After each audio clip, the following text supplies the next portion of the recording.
अध्याय 7वां, श्लोक संख्या 7, अनुवाद एवं तात्पर्य। इस डिवाइन ग्रेस श्रील प्रभुपाद द्वारा।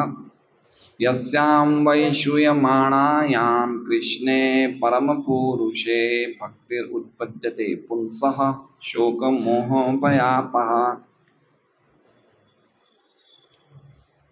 यस्यां, ये वैदिक साहित्य, वै निश्चय ही,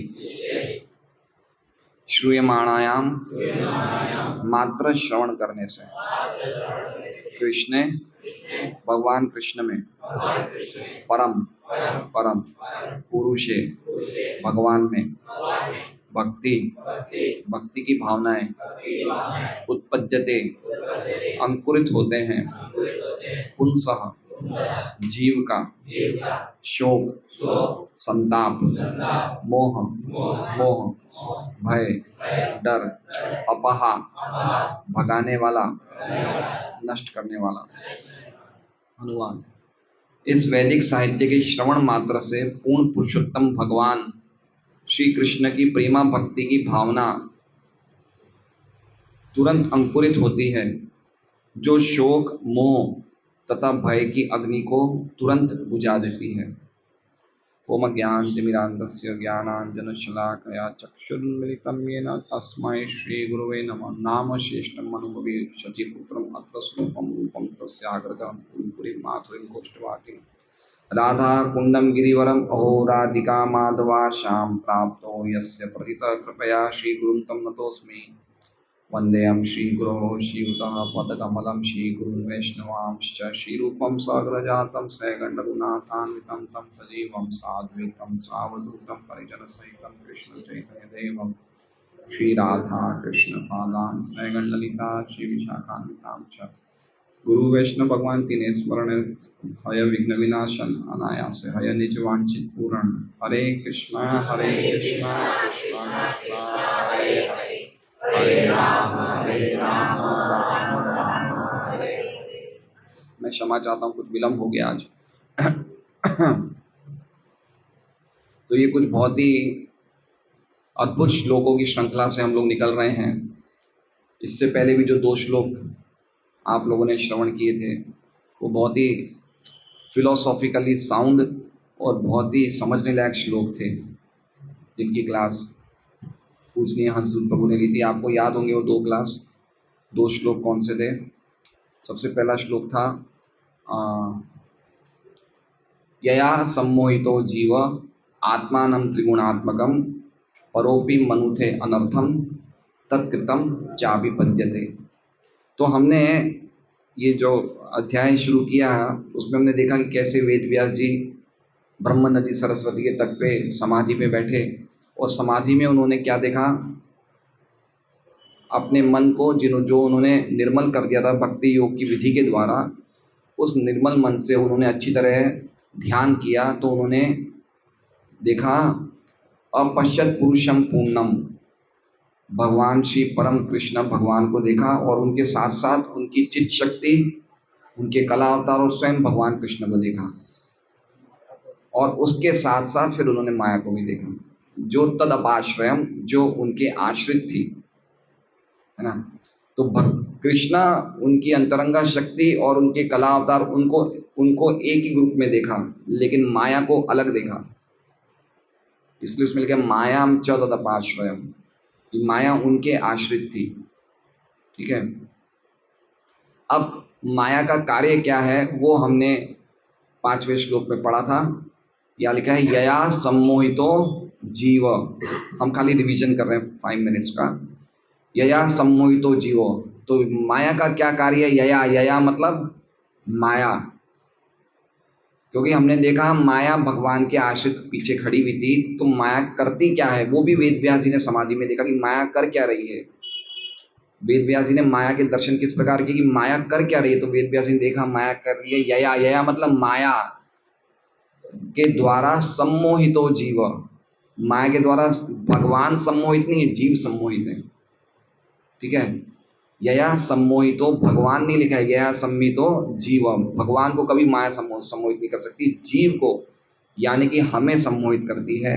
सम्मोहित मतलब संपूर्ण रूप से मोहित करना, सम्यक रूप से मोहित करना मतलब कंप्लीटली मोहित कर देना। तो मोहित का अर्थ होता है कि चीजों को यथारूप नहीं देखना। हम देख रहे हैं कि ये जो बच्चा है ये भगवान का अंश है, लेकिन हम देखते हैं ये मेरा बेटा है। हम देखते हैं ये घर जो है ये भगवान की शक्तियों से बना है, लेकिन हमें लगता है ये मेरा घर है। तो हमारा विजन माया ने दूषित कर दिया है। हमारे स्टेटमेंट्स, हम जो मुंह से बोलते हैं, जो आंखों से देखते हैं, ये सब माया के द्वारा प्रेरित होके हम सब मोह में देख रहे हैं। हम चीज़ों को एज इट इज़ नहीं देख रहे हैं।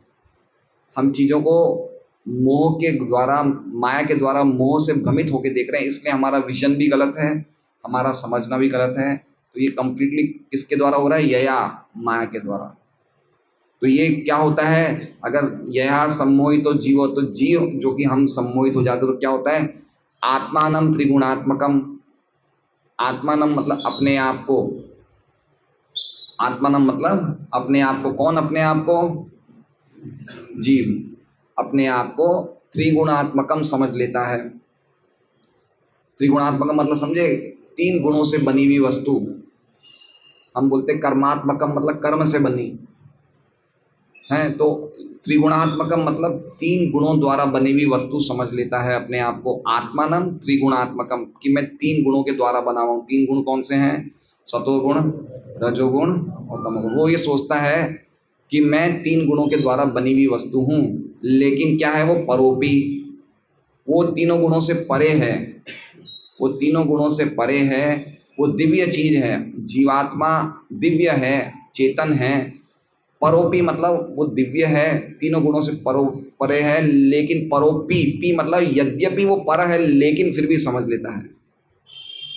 पी का मतलब क्या हो गया? यद्यपि वो परे है तीन गुणों से, लेकिन मन्यते परोपी मनुते। मनुते लिखा ना, परोपी मनुते मतलब यद्यपि वो तीनों गुणों से परे है, लेकिन फिर भी मान लेता है कि मैं तीनों गुणों का बना हुआ हूं।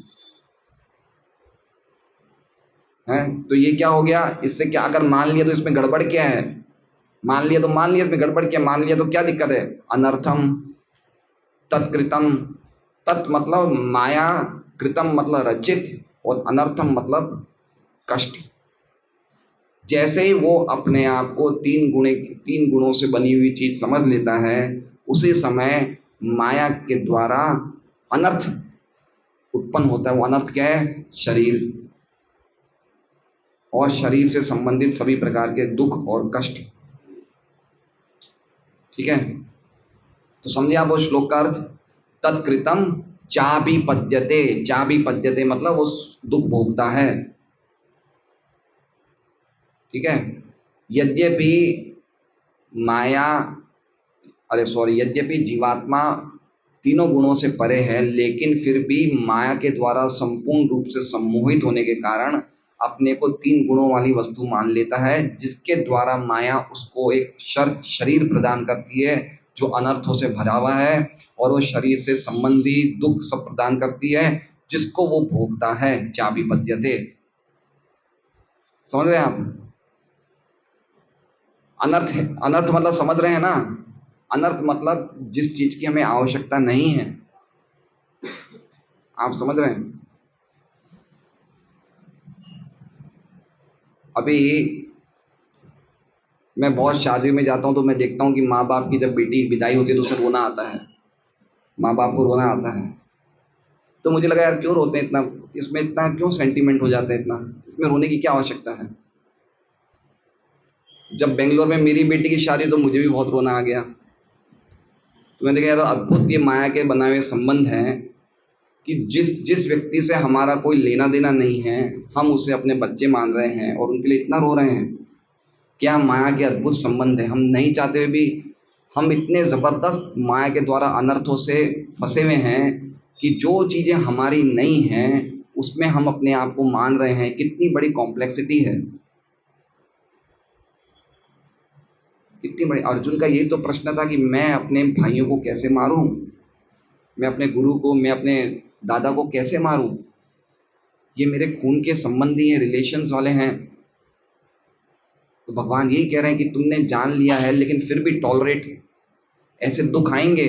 शरीर से संबंधित लोगों से अपने संबंध को मान के, यद्यपि हमने बात को समझ लिया कि हम शरीर नहीं, हम आत्मा हैं, हम सब भगवान के अंश हैं, लेकिन इतने टाइम से जो हम रिलेशनों में बंधे हैं, वो रिलेशन को हमें टॉलरेट करना पड़ेगा। और साथ साथ में भगवान के लिए अपने उस जो रोना हमें भगवान के लिए आना चाहिए, वो रोना हमारे संबंधियों के लिए आ रहा है, वो हमें डेवलप करना पड़ेगा।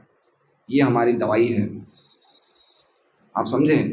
ये जो सत्संग केंद्र हम चला रहे हैं, ये अस्पताल है। ये क्या है? ये अस्पताल है। हम सब रोगी हैं, और ये हरे कृष्ण महामंत्र दवाई है।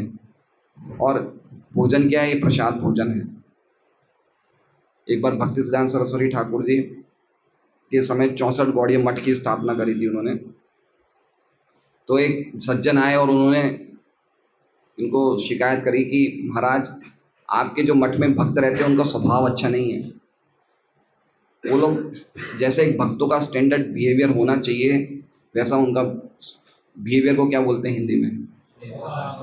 व्यवहार या स्वभाव ऐसा अच्छा नहीं, स्टैंडर्ड नहीं है। तो भक्ति सिद्धांत सरस्वती ने महाराज ने बोला कि आपने सही बोला, हो सकता है उनका व्यवहार सही नहीं हो। तो वो ये बोले कि आप इनको यहाँ मठ में क्यों रखते हैं? तो भक्ति सिद्धांत सरस्वती महाराज बोले कि बीमार व्यक्ति तो अस्पताल में ही रहेगा, अगर अस्पताल में सही नहीं होगा तो बीमार बाहर जाके कैसे सही होगा? तो हम लोग सब रोगी हैं। हमारे में काम, क्रोध, लोभ, मोह, मद, मात्सर्य, दूसरों से द्वेष करना, निंदा करना, अपनी बढ़ाई चाहना, ये सब रोग हैं। ये रोग तो यहाँ सत्संग केंद्र में ही सही होंगे। हम चाहें कि भाई मेरी इस भक्ति से नहीं पट रही है, मैं सत्संग में आना बंद कर दूं, तो हम तो बाहर जाके, तो हमारा रोग जब अस्पताल में सही नहीं होगा तो बाहर कहाँ सही होगा? पॉइंट समझ रहे हैं आप बात को? भाई अस्पताल में तो सब रोगी ही मिलेंगे, कोई अच्छा मिलेगा क्या? तो हम कैसे समझ सकते हैं कि भाई हमारा स्वभाव एक रात में सही हो जाएगा? तो पॉइंट ये है कि बहुत ज़बरदस्त हमें ये अनर्थ हुआ है। और फिर हमने देखा 5वें श्लोक का अर्थ मोटा मोटी, आप लोग वैसे तो हंसगुन का मैंने लेक्चर सुना, अच्छी तरह समझाया था उन्होंने, लेकिन मैंने वापस एक बार रिवाइज कर दिया था कि आप समझ जाएं। 6ठा श्लोक का बताया कि अनर्थों का उपशमन, इनका क्या बोलते हैं, निवारण कैसे करना है। तो वो है अनर्थोपशमम साक्षात। 6ठा अध्याय हम वापस 6ठा श्लोक बोल रहे हैं। अनर्थ उपशमम साक्षात भक्ति योगम अधोक्षजे लोकस्या जानतो विद्वांस चक्रे सात्वत संहिताम। अब इसमें अनर्थ हमें प्राप्त हो गए हैं और अनर्थ के कारण हम दुख भोग रहे हैं। तो अनर्थों का उपशमन कैसे होगा? तो लिखा है अनर्थो उपशमम साक्षात भक्ति योगम अधोक्षजे। तो ये साक्षात को दो जगह एप्लीकेबल होता है। एक तो अनर्थ उपशमम साक्षात का अर्थ हो गया, पहला साक्षात हमने अनर्थ उपशम के साथ ले लिया, तो क्या अर्थ हो गया कि अनर्थों का कंप्लीट, पूरी तरह से उन्मूलन। साक्षात मतलब पूरा कंप्लीट, समझे बात को? थोड़े भी अनर्थ बचेंगे नहीं। कैसे होगा पूरा उन्मूलन? भक्ति योगम अधोक्षजे। भगवान अधोक्षज, अक्षज, अक्षज मतलब जो इंद्रियों के द्वारा प्राप्त हैं, और अधोक्षज मतलब जो इंद्रियों के ज्ञान के द्वारा प्राप्त नहीं है। तो भगवान जो हमारे सामान्य इंद्रियों के द्वारा, ज्ञान के द्वारा प्राप्त नहीं है, ऐसे भगवान अधोक्षज की भक्ति योग करने से हमारे साक्षात सभी प्रकार के अनर्थों का उपशमन हो जाएगा। और दूसरा साक्षात्कार हम इसके साथ ले लेते हैं, साक्षात भक्ति योगम अधोक्षजे। इसका अर्थ क्या हो गया कि सभी प्रकार के अनर्थों का उपशम होगा साक्षात डायरेक्ट भगवान की भक्ति करने से। तो साक्षात दोनों जगह अप्लाई हो गया है। तो फिर हम बोल सकते हैं भाई जब इतना सिंपल सब अनर्थों का नाश हो रहा है तो लोग क्यों नहीं करते भक्ति? तो फिर तीसरी लाइन में लिखते लोकस्या जानतो, लोग नहीं जानते। लोग नहीं जानते कि अनर्थों की दवाई भक्ति है। जानते हैं लोग, हम प्रचार करने जाते हैं लोगों की क्या क्या तकलीफें हैं, लेकिन लोग जानते हैं भक्ति करना हमारी असली, हमारा। हम कल भी गए थे तीकम नगर, कैसे कैसे लोगों को देखा था, एक व्यक्ति के हाथ पैर टूटे थे, एक व्यक्ति के कैंसर था, मुंह में पाइप लटका हुआ था, लेकिन भक्ति नहीं कर रहे थे, टीवी देख रहे थे। टीवी देख रहे थे ना वो। आप सभी लोगों को नहीं पता है कि हमारे जो हम at every moment we are suffering, हम कष्ट भोग रहे हैं, तो हमारे इस कष्ट का अल्टीमेटली सॉल्यूशन क्या है? तो लोकस्या जाना, तो लोग नहीं जानते, विद्वांस, लेकिन वेदव्यांस अज्ञानी नहीं है, वो विद्वान है। वेदव्यास कौन है? विद्वान है। और इसलिए चक्रे सात्वत संहिताम, चक्रे मतलब उन्होंने कंपाइल किया, संकलन किया, सात्वत मतलब भक्तों से संबंधित और भगवान से संबंधित, संहिताम, संहिताम मतलब ऐसा लिटरेचर, ऐसा साहित्य जो सबका हित करने वाला है। संहिता सम्यक रूप से हित करने वाला मतलब संहिता। तो ये हमने कल अभी तक डिस्कस किया था कि कैसे अनर्थों का उपशम करने के लिए हमें साक्षात भगवान अधोक्षज की भक्ति योग करनी पड़ेगी। लोग इसको नहीं जानते, इसलिए वेद व्यास जी ने ये भागवत संहिता, सात्वत संहिता मतलब श्रीमद् भागवतम, सात्वत संहिता मतलब श्रीमद् भागवतम का संकलन किया। तो अब हमारा प्रश्न ये हो सकता है कि जब उस श्लोक में, पुराने श्लोक में ये लिखा था कि भक्ति योग करने से ही हमारे अनर्थों का उपशमन होता है, तो ये लिखने का क्या जरूरत था? भाई हरे कृष्णा बोलो, कीर्तन करो। फिर ये 18,000 श्लोक वाला ग्रंथ लिखने की आवश्यकता क्या थी? भक्ति योग से तो हमारे अनर्थों का नाश हो रहा है। फिर ये भागवत संहिता, सात्वत संहिता क्यों लिखी वेद व्यास जी ने? नहीं, वो अभी बता रहे इस श्लोक में, हम देखते हैं। यस्याम, यस्याम मतलब वो भागवत संहिता, पहला शब्द क्या है? यस्याम मतलब वो भागवत संहिता जो वेद व्यास जी ने लिखी। वेद व्यास जी ने क्या लिखा आखिरी? चक्रे सात्वत संहिताम। छठे श्लोक में लिखा है चक्रे सात्वत संहिताम। उन्होंने चक्रे, चक्रे मतलब बनाई, लिखी या संकलन किया या रचना करी, सात्वत संहिताम।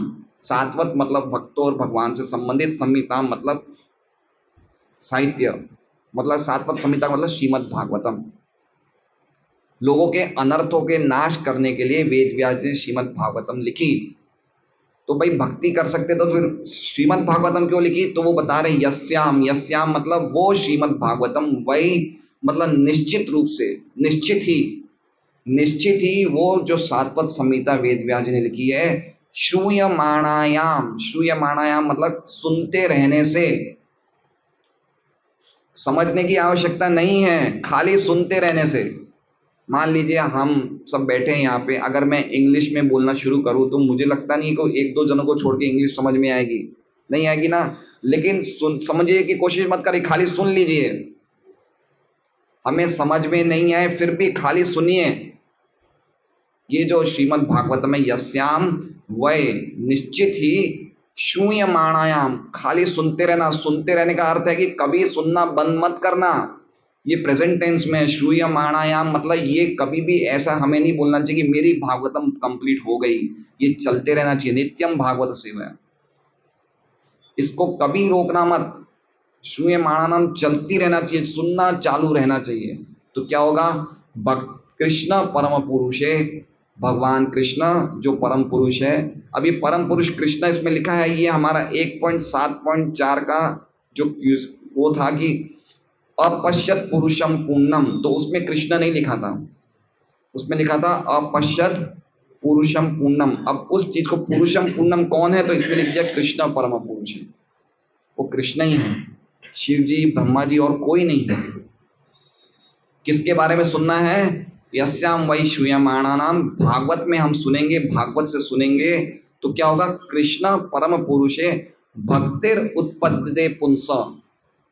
भक्ति, अब इसमें प्रभुपाद जी अनुवाद में कह रहे हैं कि प्रेममयी भक्ति, प्रेमा भक्ति, प्रेमा भक्ति की भावना पुंस उत्पद्यते, उत्पद्यते मतलब अंकुरित हो जाती है।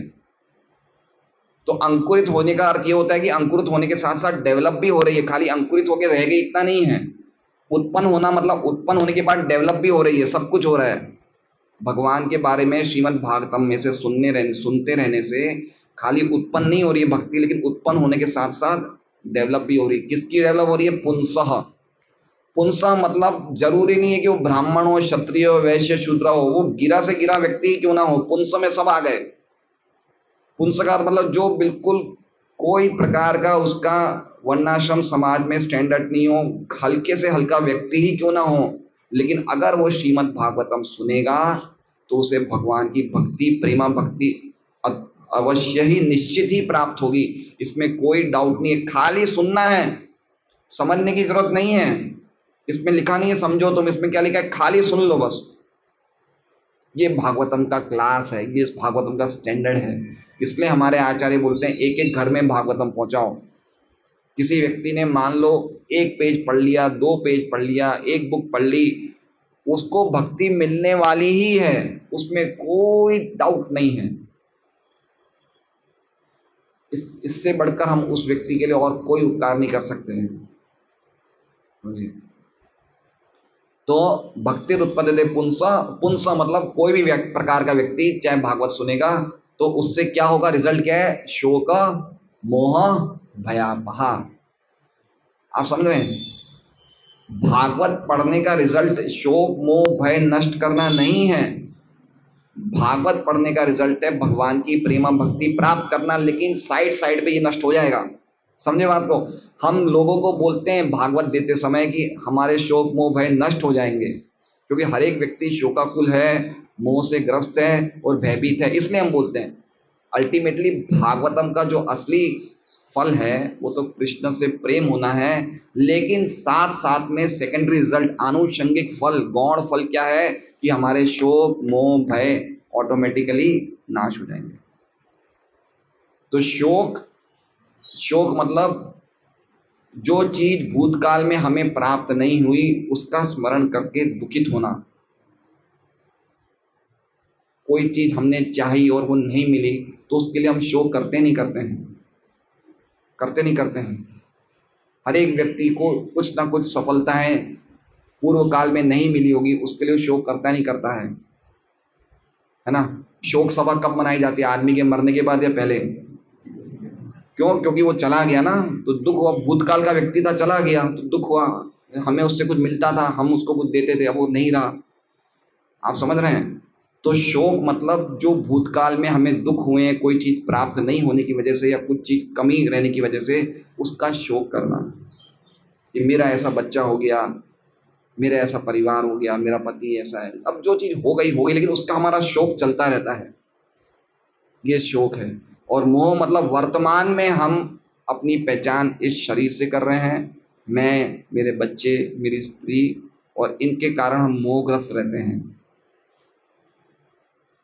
हमारा सब काम मोह में ही चल रहा है।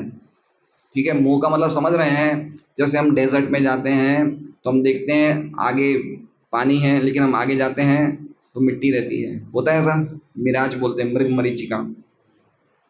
तो ऐसे ही हम मोह के कारण भाग रहे हैं कि मैं अगर सुबह 9 से रात के 9 तक मेहनत करूंगा तो मैं सुखी हो जाऊंगा। सही बात है, लेकिन रात को 9 बजे कोई सुखी नहीं होता है। ये क्या है? मोह है ना, ये मोह है। हमें लगता है कि हम ये कर लेंगे हम सुखी हो जाएंगे, लेकिन वो कभी हो ही नहीं पाता काम। एक इच्छा पूरी होती है दूसरी इच्छा शुरू हो जाती है। तो ये भूतकाल का शोक, वर्तमान का मोह और भविष्य के लिए भय, हमें हमेशा भय लगा रहता है। एक बात बताएं आपको, 100% अगर इस देश की जनता है, इस दुनिया की जनता है, तो इसमें आधे से ज्यादा लोग तो ऐसे हैं जो कमा ही इसलिए रहे कि उनको डर है कि हमें आगे पैसा तो कम नहीं पड़ जाएगा। पॉइंट समझ रहे हैं आप? उनको भविष्य का डर है कि चलो मैं आज तो अच्छा कमा रहा हूं, अभी तो मुझे कोई प्रकार की दिक्कत नहीं है, लेकिन भविष्य में मान लो अगर मेरी नौकरी छूट जाती है या मान लो कोई नुकसान हो जाता तो मेरे पास पैसा तो रहना चाहिए। तो भविष्य की चिंता से, डर से अभी वो कमा रहा है। सही बात है, सही बात है। तो जो चीज हमने अभी तक देखी नहीं है उसके लिए हम चिंता अभी से कर रहे हैं, डर के कारण, कि हमें मन में डर है कि मेरे बच्चे हैं, बड़े हैं, कल को लाइन पे रहेंगे, बिगड़ नहीं जाए, है ना, मेरे व्यापार में नुकसान नहीं हो जाए। भविष्य ये सब चीजें हुई नहीं है, लेकिन ये डर सता रहा है कि भविष्य में ऐसा तो नहीं हो जाएगा। तो ये तो अनर्थ है, शोक मोह भय, क्या जबरदस्त तरीके से हम सब लोग ग्रसित हैं इससे। तो क्या करने वाली है, भक्तिर उत्पद्यते पुंसा शोक मोह भयापहा, ये शोक मोह और भय को नाश करने वाली है, जो कि भागवतम का मुख्य फल शोक मोह भय नाश करना नहीं है। लेकिन साइड में ये इजीली हो जाता है आराम से। ठीक है, तो ये हमने इस वैदिक साहित्य के श्रवण मात्र से, देखिए क्या लिखा है, श्रवण मात्र से प्रभुपाद कह रहे हैं और समझिए मत, खाली श्रवण करिए। कहाँ लिखा है? श्रूयमाणायाम। पूर्ण पुरुषोत्तम भगवान कृष्ण, कहाँ लिखा है? कृष्ण परम पुरुष है। भक्ति की भावना तुरंत अंकुरित होती है। भक्तिर उत्पद्यते पुंस, जो शोक मोह तथा भय की अग्नि को तुरंत बुझा देती है। तुरंत बुझा रही है, तुरंत। ऐसा नहीं है बाद में बुझाएगी, तुरंत बुझाती है। हम ये रियलाइज कर सकते हैं जब हम भागवतम क्लास में बैठते हैं, तो फॉर द टाइम बीइंग हम आधे घंटे तक तो सब भूल जाते हैं। घर जाके फिर हम वापस शोक मोह भय से हो सकता है थोड़ा सा हम ग्रसित हो जाए, लेकिन एटलीस्ट आधा पौन घंटा तो हम लोग कंप्लीटली एब्जॉर्ब रहते हैं भगवान की कथा में। अगर झपकी नहीं आए तो वो एक अलग बात है। आप समझ रहे हैं बात को? तो पॉइंट ये कहने का है कि तुरंत बुझा देती है, प्रभुपाद जी ऐसा लिखते हैं। अब देखिए विश्वनाथ चक्रवर्ती ठाकुर क्या कह रहे हैं। पहले तो आप बताइए तीनों श्लोक समझ में आ गए? पांचवा, छठा, सातवां। सबसे पहले वेद व्यास जी ने देखे कैसे माया हमें अनर्थ में डाल रही है, फिर उस अनर्थ का उपाय बताया, फिर ये बताया कि वेद व्यास जी ने भागवतम क्यों लिखी है, क्योंकि भागवतम सुनने मात्र से हमारे भक्ति, भगवान की प्रेमा भक्ति उत्पन्न होती है और शोक मोह भय नाश होता है। अब इसमें विश्वनाथ चक्रवर्ती ठाकुर कह रहे हैं कि भागवतम सुनने से भगवान श्री परम भगवान श्री कृष्ण के लिए भक्ति प्रकट होती है, और साथ साथ में लिखा है, साथ साथ में शोक मोह भय का नाश होता है। साथ साथ में, मुख्य उद्देश्य नहीं है। आगे लिख रहे हैं कि ये श्लोक बता रहा है कि भागवतम प्रेम उत्पन्न करता है। अब भक्ति का अर्थ विश्वनाथ चक्रवर्ती ठाकुर सीधा क्या कह रहे हैं? प्रेम। साधन भक्ति नहीं, प्रेमा भक्ति है। खाली सुनने से प्रेम होता है, ऐसा विश्वनाथ चक्रवर्ती ठाकुर वापस लिख रहे हैं। खाली सुनने मात्र से प्रेम होता है। फिर उनका तो कहना ही क्या, जो दूसरों को सुना रहे हैं। समझे आप बात को? जैसे मान लो कि सत्यराज ने अपने 10 पड़ोसियों को बुला लिया कि भाई आज भागवतम क्लास है, आप आओ। तो ये तो सुन रहे तो इसको तो प्रेम मिलेगा ही मिलेगा, लेकिन जो दूसरे 10 आए हैं उनका तो कहना ही क्या, इतना बड़ा काम किया। हम किसी को भागवतम क्लास में बुला रहे हैं सुनने के लिए, तो इससे बढ़कर और काम कुछ कर नहीं सकते हम, कि वो भागवतम सुन रहा है, प्रेम उत्पन्न होने वाला है इससे। और उससे ज्यादा उसका तो कहना ही क्या जो बोल रहा है। और और उससे बढ़कर उसका क्या, कि जो दूसरे लोगों को बोल रहा है कि आप भी बोलो भागवतम क्लास तो आप समझ रहे हैं? पहला फल है प्रेम का, जो सुनेगा उसे मिलेगा। उससे बढ़कर जो दूसरों को सुना रहा है उसे मिलेगा। उससे बढ़कर जो बोल रहा है उसे मिलेगा, और उससे बढ़कर जो दूसरों से बुलवा रहा है उसको मिलेगा।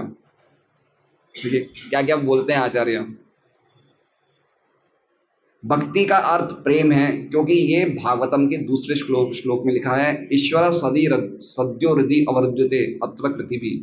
भागवतम के पहले स्कंद के पहले अध्याय के दूसरे श्लोक में लिखा है कि जो भागवतम को विनम्र भाव से पढ़ेगा उसके हृदय में एक झटके में भगवान का प्रेम उत्पन्न हो जाएगा। भगवान उसके हृदय में पूरी तरह से बंध जाते हैं उन भक्तों के हृदय में जो भागवतम सुनते हैं। और आगे विश्वनाथ चक्रवर्ती ठाकुर क्या बोलते हैं, अगर उन्होंने सुना नहीं लेकिन उन्होंने इच्छा भी उत्पन्न कर ली हमें सुनना है, उससे भी भगवान उसके हृदय में आ जाएंगे। समझे आप क्या लिख रहे हैं? कि अगर किसी ने सुनी नहीं लेकिन उन्होंने इच्छा कर ली कि अरे मैं भागवतम सुनना चाहता हूं, मेरी बहुत इच्छा है, आज मैं क्लास में नहीं जा पाया, वो तड़प रहा है, तो उससे भी भगवान उसके हृदय में प्रकट हो जाएंगे। ये भागवतम ऐसा ग्रंथ है। और क्योंकि भगवान खाली प्रेम के द्वारा कैप्चर्ड को क्या बोलते हैं हिंदी में? कैप्चर्ड, प्रेम के द्वारा बनते हैं, और ये प्रेम साधन भक्ति का फल है। इसलिए भागवत पढ़ना चाहिए। संसार का नाश तो भक्तों के लिए अनचाहा फल है, लेकिन वो भी भक्त प्राप्त कर लेते हैं। संसार का नाश भक्त लोग नहीं करना चाहते। संसार का नाश मतलब शोक मोह भय का नाश। इसमें लिखा है संसार का नाश करना भक्तों ने चाहते नहीं है, लेकिन वो भी उन्हें मिल जाता है भागवत सुनने से। विश्वनाथ चक्रवर्ती ठाकुर ये बता रहे हैं। श्रीधर स्वामी क्या कह रहे हैं?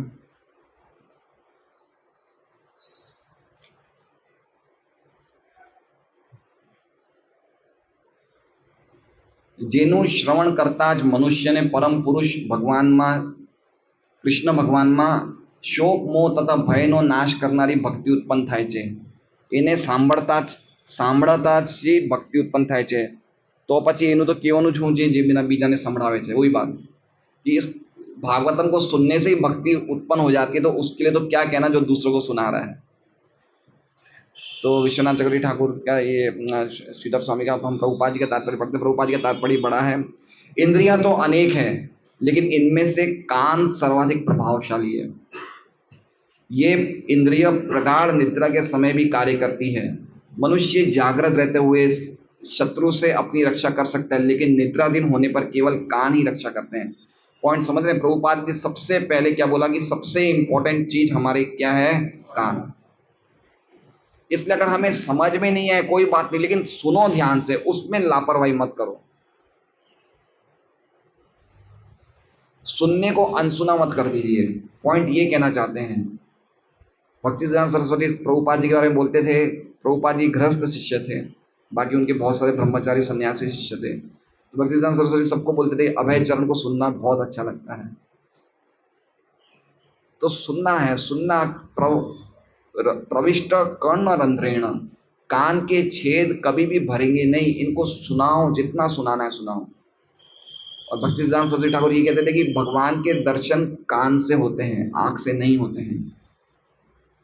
इसलिए जो हमने संदेश सुनते हैं गुरु के द्वारा या भागवतम के द्वारा या हम गीता के द्वारा, वो संदेश हमारे कान में रहना चाहिए. उसको इस कान से सुन के इस कान से निकालना नहीं है. लेकिन अगर इस कान से भी निकाल दिया तो भी नुकसान नहीं है, लेकिन अगर हम अंदर रखेंगे तो कितना लाभ होगा. आप पॉइंट समझ रहे हैं? आज सुबह मुझे लेट हो गया. भागवतम क्लास के लिए मैं स्नान करने के लिए गया. स्नान करते मैंने पानी चालू किया बाथरूम में, तो एक मकोड़ा था नीचे. तो मकोड़ा वो पानी के भाव से वो नाली की जाली में बहने लग गया. और मैंने देखा वो ऐसे ऐसे ऐसे ऐसे संघर्ष कर रहा था, अभी तक मरा नहीं था. मुझे तुरंत याद आया कि भगवान एक चींटी को भी मरना सहन नहीं करते. मैंने तुरंत मग्गा लिया, उसको पानी से उसमें उठा लिया और उसको थोड़ा खिड़की पे रख दिया और वो बच गया. पॉइंट समझ रहे हैं आप? मैं बड़ाई नहीं कर रहा हूँ कि मैंने बहुत बड़ा काम किया. पॉइंट ये कह रहा हूँ कि मैंने सुना था कि भगवान प्रभुपाद जी लिखते हैं बुक में कि कृष्णा एक चींटी का भी मरना सहन नहीं कर सकते हैं, क्योंकि वो भी उनकी अंश है. ऐसे हमारे से जाने अनजाने में कितनी मर जाए वो एक अलग बात है, लेकिन जो हम देख रहे हैं उसको तो बचा लें. पॉइंट समझ रहे हैं? प्रभुपाद जी को ऐसी 1922 में भक्ति सिद्धांत सरस्वती ने ठाकुर ने कहा कि आप पाश्चात्य देशों में कृष्ण भक्ति का प्रचार करिए, संदेश, वैदिक संदेश का प्रचार करिए. तो वो तुरंत तो नहीं गए, लेकिन वो चीज उन्होंने सुन के अंदर रख रखी थी. तो हो सकता है हम कुछ ऐसी चीजें कर रहे हैं जो हमें नहीं करनी चाहिए, लेकिन अगर हमें संदेश कान में है तो हम कभी ना कभी गंभीर बनेंगे ही बनेंगे. लेकिन अगर हमने सुन के अनसुना कर दिया तो बहुत बड़ा अपमान है वो. इसलिए ध्यान लगा के सुनो. हो सकता है जो हम सुन रहे हैं उसका तुरंत पालन नहीं कर सकते, वो एक अलग बात है, लेकिन हमारी गंभीरता, सिंसियरिटी ये होनी चाहिए कि हमें वो चीज करनी है क्योंकि हमने सुनी है. भगवान की कृपा से सुनने को मिल रहा है. लोग सुनते ही नहीं है, लोग जानते ही नहीं. हमें सब चीजें कहां से पता चल रही है? किसके द्वारा हमें पता चल रही है? कान के द्वारा तो पता चल रही है. इसलिए प्रभुपाद जी कहते हैं कान सबसे इंपॉर्टेंट है. कान खुले रखो. है यहां पर जीवन की सर्वोच्च सिद्धि प्राप्त करने के संबंध में श्रवण का महत्व बताया गया है, जो है 3 भौतिक तापों से मुक्ति. प्रत्येक व्यक्ति प्रत्येक क्षण शोक संतप्त रहता है. अब इसमें क्या लिखा है? प्रत्येक क्षण. हर व्यक्ति, ऐसा नहीं कि कुछ व्यक्ति लिखा है. प्रभुपाद जी क्या लिख रहे हैं? हर एक व्यक्ति हर एक क्षण शोक संतप्त रहता है. तो शोक का महत्व बता रहे हैं प्रभुपाद जी. आगे कह रहे हैं वो भ्रामक वस्तुओं की मृग मरीचिका के पीछे दौड़ता रहता है. सही बात है. हम दौड़ रहे नहीं दौड़ रहे हैं? भ्रामक वस्तुओं के पीछे भाग रहे नहीं भाग रहे हैं? है ना? हम लोग जो चीज का हमारे से कोई रिलेशन नहीं, हम उसके लिए कितना मेहनत कर रहे हैं, कितना भाग रहे हैं. तो ये क्या हो गया? मोह हो गया. और फिर तीसरा लिख रहे हैं प्रभुपाद जी, और काल्पनिक शत्रु से सदैव भयभीत रहते हैं. जिनका अभी तक हमारे शत्रु बने ही नहीं, उनको कल्पना करके कि आगे ऐसा हो जाएगा. हमने कल्पना में ही किसी को शत्रु बना लिया और उससे हम भयभीत रहते हैं। तो ये तीनों चीजों का नाश होने वाला है। भौतिक रोग के ये मूलभूत लक्षण हैं। तो भौतिक रोग के हम लोग इनसे ग्रसित है नहीं है, मतलब हम लोग सब बद्ध जीव के मूलभूत लक्षण है कि हम लोग सब इन रोगों से ग्रसित हैं। बहुत जबरदस्त बीमारी है हमारी, कोई आसान बात नहीं है, और हमें उस बीमारी का इलाज मिल गया है। अब हम पे गंभीरता कि हम कितनी गंभीरता से उसको फॉलो करें। यहाँ पर यह स्पष्ट सुझाव है कि केवल भागवत का संदेश सुनने से ही भगवान श्री कृष्ण के प्रति अनुरक्ति उत्पन्न हो जाती है, और ऐसा होते ही भवरोग के लक्षण दूर हो जाते हैं।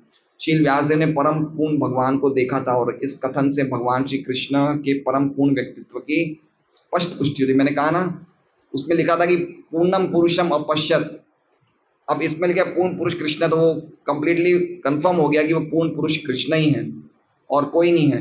कृष्ण के अलावा हम किसी के बारे में भी सुनेंगे जो विष्णु तत्व नहीं है, तो हमारे शोक मोह भय का नाश नहीं होगा। आप चाहे हम कितनी शिव जी की पूजा कर लें, कितनी हम लोग गणेश जी की पूजा कर लें, लेकिन कंप्लीटली हमारे अनर्थों का उपशमन नहीं हो सकता। खाली कृष्ण परम पुरुष से ही होगा और किसी से नहीं होगा। भक्तिमय सेवा का अंतिम फल भगवान के प्रति सच्चा प्रेम उत्पन्न करना है। प्रेम शब्द ऐसा है जो प्रायः स्त्री तथा पुरुष के संबंध को व्यक्त करने के लिए प्रयोग किया जाता है, किंतु प्रेम ही एकमात्र ऐसा शब्द है जिससे भगवान कृष्ण तथा जीवों के बीच के संबंध को समुचित ढंग से व्यक्त करने के लिए प्रयोग किया जाता है। अब इसमें प्रभुपाद जी पूरा पूरा जो ये बता रहे हैं, खाली उस श्लोक पे भक्ति उत्पद्यते, ये जो भक्ति है ये प्रेम के हिसाब से बता रहे हैं कि भौतिक जगत में जो स्त्री और पुरुष का प्रेम होता है वो प्रेम नहीं है। स्त्री पुरुष है वो बात तो सही है, लेकिन जो अपने आप को कह रहे हैं कि I love you and you love me, वो गड़बड़ है। समझ रहे बात को? वो प्रेम नहीं है। क्यों प्रेम नहीं है? वो चैतन्य ने लिखा है, आत्मेंद्रिय प्रीति वांछा तारे बलि काम। जो अपनी इच्छा के लिए जो हम काम करते हैं वो क्या है? वो काम है। आत्मेंद्रिय प्रीति इच्छा, आत्मेंद्रिय प्रीति वांछा, हम खुद के सुख के लिए जो काम कर रहे हैं, जो कार्य कर रहे हैं, वो क्या है? काम है। और कृष्णेंद्रिय प्रीति इच्छा धरे प्रेम नाम, लेकिन कृष्ण की प्रीति के लिए कर रहे हैं वो प्रेम है। तो भौतिक जगत में कृष्ण भक्ति के अलावा और कोई प्रेम है ही नहीं। प्रेम के नाम पे काम ही काम है। यहाँ पे भगवत गीता में जीवों को प्रकृति कहा गया है, और संस्कृत में प्रकृति शब्द स्त्रीवाचक है। समझ रहे बात को? प्रकृति शब्द स्त्रीवाचक है, मतलब समझ रहे? फेमिनाइन, ठीक है। स्त्रीवाचक मतलब समझ रहे हैं क्या बोलना चाहिए? ये क्या बोला जाएगा? मेरा बुक है, मेरी बुक है, मेरी बुक है, मेरी मतलब समझे स्त्रीवाचक। तो हमेशा प्रकृति को, ये मेरी प्रकृति है, मेरा प्रकृति नहीं बोलते हैं। तो इसमें लिखा है गीता में जीव को प्रकृति कहा गया है। कहाँ गया है पता है? कहाँ कहा गया है गीता में? 7वें अध्याय में 5वां श्लोक, अपरेयम इतस्तन्याम प्रकृतिम विद्धि में पराम जीव भूताम महाबाहो यहेतम धारते जगत। कि मेरी एक और पर प्रकृति है जो जीव है, जो इसके कारण जो इस जगत को शोषण कर रही है। तो प्रकृति मतलब जीव, यानी कि हम कौन है? हम जीवात्मा है। और हम कौन है? प्रकृति, यानी कि हम स्त्री हैं। और कृष्ण कौन है? पुरुष है। तो ये जो स्त्री और पुरुष का मतलब हमारा और कृष्ण का वो सच्चा प्रेम है।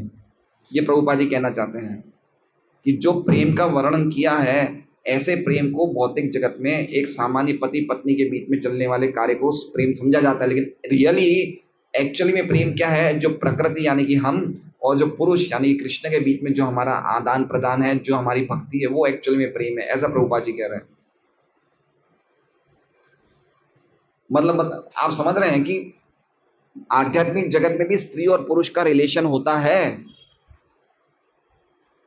आध्यात्मिक जगत में भी पति पत्नी होते हैं, वैकुंठ धाम में भी पति पत्नी होते हैं, लेकिन उनमें सेक्स रिलेशन नहीं होता है। वो इस भावना से कंप्लीटली रहित होते हैं। क्यों? क्योंकि वो भगवान की भक्ति में इस तरह से जबरदस्त तरीके से वो लोग डूबे हुए हैं कि उनको इस प्रकार की कोई कामना होती ही नहीं है। यद्यपि वो इस जगत के लोगों से लाखों गुना ज़्यादा सुंदर हैं, उनके फीचर्स, उनके शरीर का बनाव इतना अट्रैक्टिव है, लेकिन उनमें ये कोई प्रकार की इस प्रकार की भावना नहीं है, काम भावना, जो इस भौतिक जगत के लोगों में है। क्यों? क्योंकि वो कृष्ण के प्रेम से इतने ज़्यादा ओवरवेल्म्ड हैं, इतने ज़्यादा एब्जॉर्ब्ड हैं कि उनको वो भावना है ही नहीं वहाँ पे। और जैसे जैसे हम कृष्ण भक्ति में प्रगति करेंगे तो हमारी भी ये भावना धीरे धीरे धीरे धीरे सबसाइड हो जाएगी, कम हो जाएगी। यमुनाचार्य ने एक भगवद गीता में बहुत अच्छा श्लोक बोला है, कौन से दूसरे अध्याय में, कि जब जब मैं भगवान की भक्ति में लगा हूं और जब जब मुझे स्त्री संगम की बात याद आती है तो मुझे उस विचार पे थूकने को मन करता है। तो पहले वो बहुत बड़े राजा थे, उनकी बहुत सारी स्त्रियां दासियां थी, तो पहले हो सकता है वो भोगी होंगे, लेकिन भक्त बनने के बाद वो विचार आता है मन में तो वापस थूकने का मन करता है। पॉइंट समझ रहे हैं आपको? तो एक्चुअली में असली रिलेशन हमारा स्त्रियां हैं, हम प्रकृति हैं, हमारा असली रिलेशन कृष्ण हमारे असली हस्बैंड है, कृष्ण परम पुरुष है, हम स्त्रियां। ये श्री प्रभुपाद बताना चाहते हैं कि स्त्री पुरुष का संबंध है, लेकिन असली पुरुष कृष्ण है। थोड़ा हार्ड तो नहीं हो रहा है? फिलोसॉफिकली समझ में आ रहा है? जेंट्स भी प्रकृति है ना, इस भौतिक जगत में खाली स्त्रियां ही प्रकृति नहीं है, आत्मा तो सभी हैं। देखिए इस भौतिक जगत में हमारे लिए स्त्रियां माया है और स्त्रियों के लिए पुरुष माया है। पॉइंट समझ रहे हैं? ऐसा नहीं कि स्त्री ही माया का रूप है, स्त्रियों के लिए पुरुष माया है और पुरुषों के लिए स्त्री माया है। ऐसा नहीं समझना चाहिए कि स्त्री को ही हम लोग कंसीडर करके वो माया का रूप है। स्त्री का अट्रैक्शन एक पुरुष के प्रति होता है तो वो उसके लिए माया है, लेकिन है दोनों प्रकृति, दोनों प्रकृति। हम अपने आप को पुरुष मान रहे हैं क्योंकि एंजॉय करना चाहते हैं। पुरुष का एक अर्थ होता है भोक्ता, तो हम अपने आप को भौतिक जगत में भोक्ता मान रहे हैं, इसलिए हमें पुरुष बताया गया, लेकिन असली पुरुष कृष्ण है। ये पॉइंट है। अतः भगवान तथा जीवों के भगवान का सदैव परम पुरुष या सर्वोपरि पुरुषवाचक व्यक्तित्व कहा जाता है। अतः भगवान तथा जीवों के बीच का प्रेम लगभग पुरुष तथा स्त्री के बीच के प्रेम जैसा है। अतः ईश्वर प्रेम शब्द अत्यंत उपयुक्त है। कितना वंडरफुल समझा रहे हैं प्रभुपाद जी। भगवान की प्रेमा भक्ति भगवान के विषय में श्रवण करने से प्रारंभ होती है। भगवान तथा उनके विषय में सुनी गई विषय वस्तु में कोई अंतर नहीं है, भगवान सभी प्रकार से पूर्ण है। तो परम पुरुष का अर्थ होता है कि भगवान इतने ज्यादा शक्तिशाली हैं कि अगर हम उनको नहीं देख रहे हैं लेकिन उनके बारे में खाली सुन रहे हैं तो उसका मतलब हम भगवान के साथ जो हमारा संग रहता है वही प्रकार का फल उनसे सुनने से मिलेगा, क्योंकि उनमें, उनकी वाणी में, उनके दर्शन में, उनके नाम में, उनकी लीला में कोई डिफरेंस नहीं है। इसका इसका प्रभुपाद जी बता रहे हैं अगर हम सुन रहे हैं तो मतलब हम कृष्ण का संग कर रहे हैं। अतः उनके विषय में श्रवण करने का अर्थ है दिव्य शब्द के उच्चारण की प्रक्रिया के द्वारा उनसे त्वरित संपर्क होना। त्वरित मतलब शीघ्र। और ये दिव्य शब्द ध्वनि इतनी प्रभावशाली होती है कि वो उपयुक्त समस्त भौतिक प्रभावों को दूर करके तुरंत असर दिखाती है। हम समझ रहे हैं? दिव्य शब्द ध्वनि, कभी कभी हम बुक डिस्ट्रीब्यूट करने जाते हैं तो हम क्यों कीर्तन करते हैं वहां पे? क्योंकि लोग बुक लेना शुरू करते हैं। हरे कृष्णा कीर्तन करने से अपने आप लोगों जब सुनेंगे तो उनकी भावनाएं निर्मल हो ही जाएगी, उनमें देवी गुण आने शुरू हो जाएंगे। इसलिए हम लोग कीर्तन करते हैं। लोग बुलाते भी कि आप हमारे घर पे आइए कीर्तन करिए। जैसा कि पहले कहा जा चुका है, जीवात्मा भौतिक संगति के द्वारा एक प्रकार की जटिलता उत्पन्न कर लेता है और भौतिक देह के भ्रामक बंधन को वास्तविक तथ्य के रूप में स्वीकार कर लेता है। सही बात है। मान लीजिए मिश्रो का आपका घर नंबर 801 है क्या? 800, इनका डीजी पॉइंट में 803 नंबर घर है। अब मान लो ये रात को गई, लेट आए दुकान से और ये 803 के बदले 802 में चले जाते हैं और ये घर में ले जाते हैं। अब वो घर के लोग समझ जाते हैं ये तो हमारा पति आ गया। ये बच्चे बोले पापा पापा, अब ये बोले मान ना मान मैं तेरा मेहमान। अरे मेरा लेना देना क्या है तेरे से भाई, मैं तो गलत आ गया। बोले नहीं नहीं आप ही हमारे पति हो गया ना। तो ये कह रहे हैं कि हमारा जिससे लेन देन नहीं, उनको हमने अपने पति पत्नी बच्चा बना रखा है। कितनी बड़ी हमारी जटिलता है। ये जटिलता है नहीं है? कितनी बड़ी जटिलता है। हम लोग कितने परेशान रहते हैं, कितना बड़ा कष्ट है ये, क्या भयंकर कष्ट है ये, कितनी जबरदस्त जटिलता है। हम लोग बंधे हुए हैं। ये माया का बांधने का हथियार तो देखिए किस प्रकार हमें बांधा हुआ है। उसके पास कोई हथकड़ियां नहीं है, ये हथियार ऐसे ही है, प्रेम, पुरुष, स्त्री, प्रॉपर्टी बांध दिया हमें।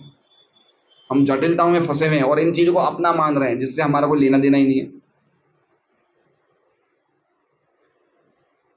ऐसी झूठी जटिलता के कारण ही विभिन्न योनियों के जीव भिन्न भिन्न माध्यमों से मोहित होते रहते हैं।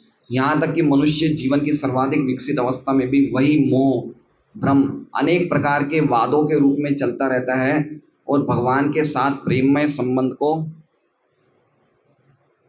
एक सेकंड,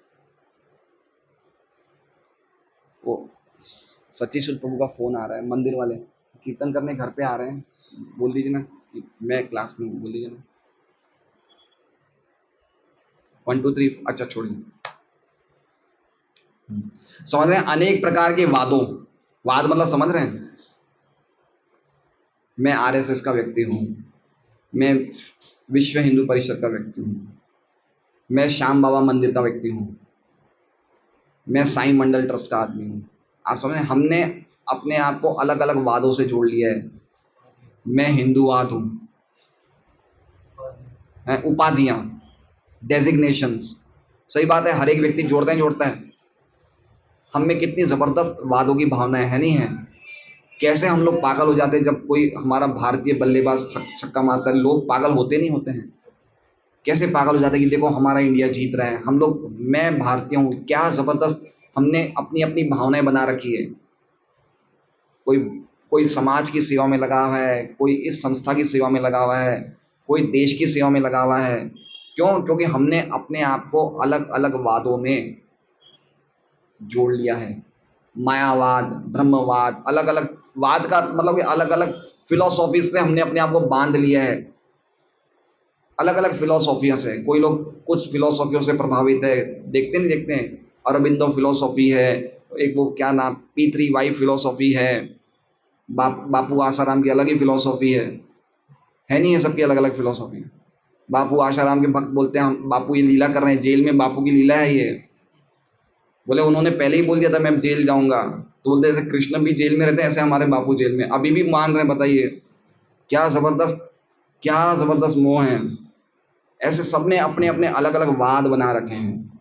तो प्रभुपाद जी यही कह रहे हैं कि एक्चुअली में हम ये मोह के कारण अपना जो प्रेम है इन वादों में विभाजित कर रहे हैं और इस तरह मनुष्य मनुष्य के बीच के प्रेम में संबंध भी बट जाते हैं।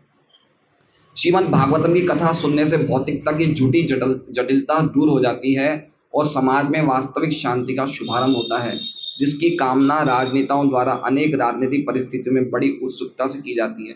देखिए अभी हमारे बीच में हर एक प्रकार के लोग हैं, लेकिन चूंकि हमारे बीच का एक केंद्र कृष्ण है तो सब में प्रेम है। प्रभुपाद जी पूरी दुनिया में विश्व शांति इसी आधार पे लाना चाहते थे कि आप एक ही कृष्ण का मन भजन करो, कीर्तन करो, कृष्ण को ही भगवान मानो, पूरे जगत में शांति हो जाएगी। और आप ऐसे यूनाइटेड नेशंस खोलोगे तो कोई भी शांति नहीं होगी, लेकिन हर साल 2-2 5-5 झंडे नए बढ़ते जाएंगे। हैं? हिंदू मुसलमान करने गए ही नहीं थे वो। आज का प्रोपोगंडा क्या है? हमारा हिंदुत्व। तो हिंदू हिंदुस्तान में ही फेमस है, फॉरेन में कोई ऐसी प्रोपेगेंडा को पसंद नहीं करता है। प्रभुपाद जी बोले मैं हिंदू बनाने नहीं गया हूं, मैं कृष्ण प्रेम देने आया हूं, मैं कृष्ण का भक्त बनाने आया हूं। तो उन्होंने यही बात बोली, बोले यूनाइटेड नेशंस क्या कर रहा है, मैं भारत का हूं, मैं पाकिस्तान का झंडा मेरा भारत, खाली एक ही झंडा होना चाहिए, कृष्ण का झंडा होना चाहिए, उसके अंतर्गत रहो आप लोग सब। नहीं तो जब तक आप कृष्ण को नहीं मानोगे तब तक आपके झंडे बढ़ते जाएंगे और विश्व शांति के नाम पे आप लोग और ज्यादा अपने आप को अलग अलग करते जाओगे।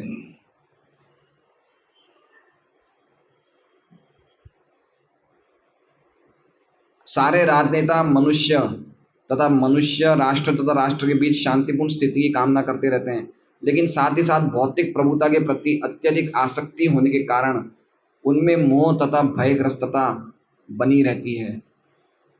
भौतिक प्रभुता मतलब समझ रहे हैं? भौतिक प्रभुता मतलब हम लोग सामाजिक सेवा में लगे तो हैं, लेकिन उस पद पे जिस पे हम लोग स्थित हो गए उससे अब उतरना नहीं चाहते हम। पॉइंट समझ रहे हैं आप? हम यद्यपि हम सामाजिक सेवा कर रहे हैं, लेकिन जिस स्थिति में है उसी स्थिति में हम अपने आप को बॉस समझ रहे हैं। इसलिए आप पॉइंट समझिए कि व्यक्ति अपने पद को छोड़ना नहीं चाहता है।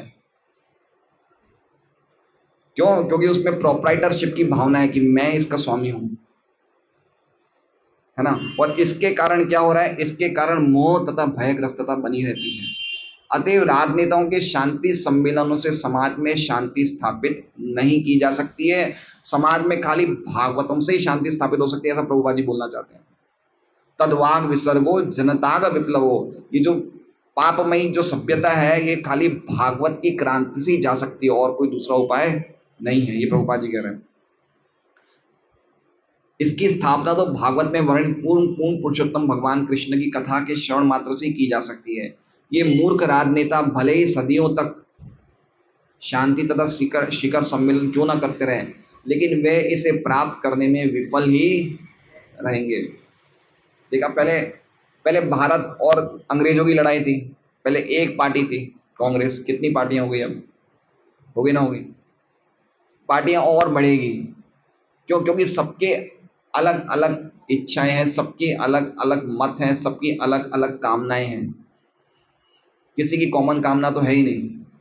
जैसे प्रभु एक गिरिराज महाराज जी थे, उन्होंने क्या एग्जाम्पल दिए, जैसे एक बहुत बड़ा कुंड है पानी का, ठीक है। अब नंद किशोर ने एक पत्थर डाला, तो पत्थर डालते हैं ना कुंड में, तो क्या होता है कि एक सर्कल बनता है। फिर अलग जगह पे गौरांग सकन एक पत्थर डाला, तो इसका भी एक सर्कल बन गया, तो इसके सर्कल से उसके सर्कल को क्या हुआ? क्रैश हो गया। लायक सिंह जी ने एक अलग पत्थर डाला, तो सबके सर्कल क्या हो रहे हैं? क्रैश हो रहे हैं। इसका मतलब सबकी अलग अलग इच्छाएं हैं, इसलिए कोई भी परेशान, कोई भी अपनी इच्छाएं पूरी, सबकी इच्छाएं एक दूसरे से भिड़ रही है। सामाजिक नाम पे, संस्थाओं के नाम पे क्या हो रहा है? हमारी इच्छा तो कॉमन है नहीं, तो एक दूसरे से हमारे स्वार्थ भिड़ रहे हैं। तो ऐसे कैसे शांति होगी? जब तक हमारी कॉमन इच्छा नहीं होगी कि हमें भगवान कृष्ण की भक्ति करनी है, कृष्ण का प्रचार करना है, तब तक हमेशा ये अशांति बनी ही रहेगी, ये प्रभुपाद जी कह रहे हैं।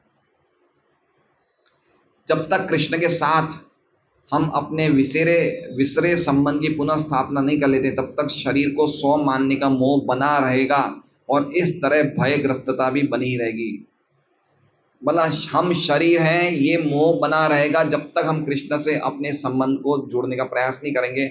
मतलब जब तक हम गंभीरता से हरे कृष्णा कृष्णा कृष्णा हरे हरे, हरे राम राम राम हरे हरे, इसका जब कॉन्सेंट्रेशन से गंभीरता से जप नहीं करेंगे, तो हम मजबूर होंगे इस शरीर से अपने संबंध को बनाने के लिए। ये शरीर को हम स्वयं समझते रहेंगे। जहां तक पूर्ण पुरुषोत्तम भगवान के रूप में कृष्ण की वैद्यता का प्रश्न है, अब परम पुरुष कृष्ण ही है, उसके बारे में प्रभुपाद जी देखिए, सब सब लाइनें प्रभुपाद जी ने बराबर समझाई तात्पर्य में। अब ये पूरा जो पैराग्राफ है किस पे समझा रहे हैं? कि कृष्ण परम पुरुष है, ये मैं नहीं बोल रहा हूं, कौन कौन बोल रहे हैं वो बता रहे हैं।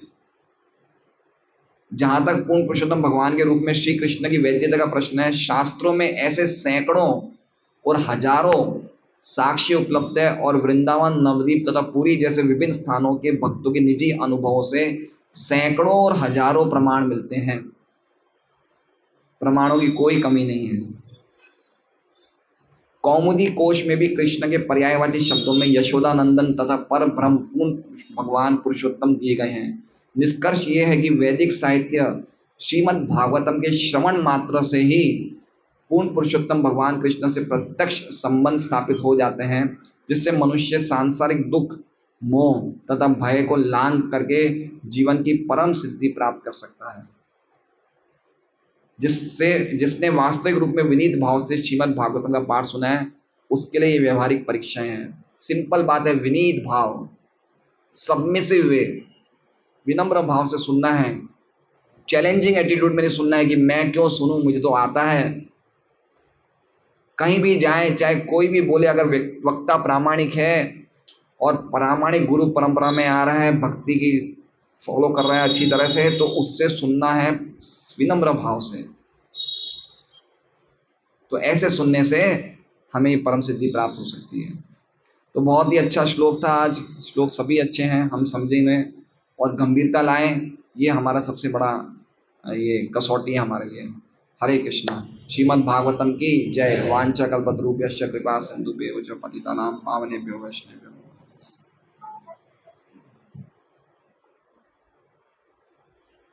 एक डिक्शनरी का नाम है, संस्कृत डिक्शनरी है कौमुदी।